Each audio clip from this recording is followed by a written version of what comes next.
Hey, thanks for following along, everybody. Let's do the next problem. Boy, it's not letting me move that up. Why is it not letting me move that up? There we go. So the square of a difference. What does that look like first? Okay, so what are we talking about? The square of a difference. That would look like this: a minus b squared. So what do you think is going to be different between a plus b squared and a minus b squared? What if you had to guess of all of this stuff, what's going to be different? Now, if you're guessing that the shortcut's going to look almost the same, you are correct. It's going to look almost like this. It's going to look like a squared. It's going to have a b squared, but the middle term is going to be minus 2ab. Instead of plus 2ab, it's going to be minus, because of that minus right there, it's going to be minus 2ab. So I'll do a proof of that in class. But for now, let's just kind of color code this. So we got the green part here, the middle term. You've got the third term right over here that was in blue. And the first term is in red. Okay, so we're going to get three terms. This is called a trinomial. I want to say all of our answers are going to be trinomials for these two types of expressions. Okay. So I think we're going to get three terms whenever you see a plus b squared and a minus b squared. Okay. Let's do a problem together.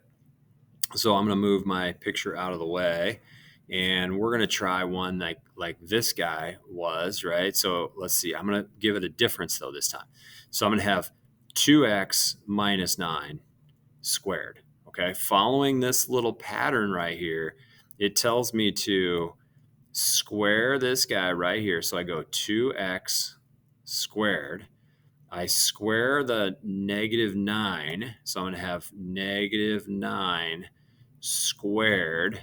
And for my middle term, I want to take twice these two multiplied together. So we already did that kind of up here. 2x times 9 is 18x, right? And then I got to double that. So let me put that like this time. We're going to double it, okay?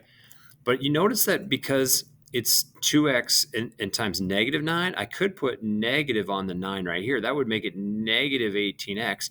Do you see why it comes out to be minus 36x? Okay. And if I'm confusing you on why are we doubling it, remember this work that we did right over here. Remember how there were two middle terms that were identical to each other. There was an a times b and an a times b. That's why we're doubling it, because we would get 2x times negative 9 twice if we were to FOIL this all out the normal way or distribute it all out the normal way. So we're trying to do this little shortcut to do these kind of problems. So now I want you to do the next three problems in your homework. So you just did problems 1 through 3 up here, problems 1 through 3. Now you're going to do problems 4 through 6 right down here. Good luck.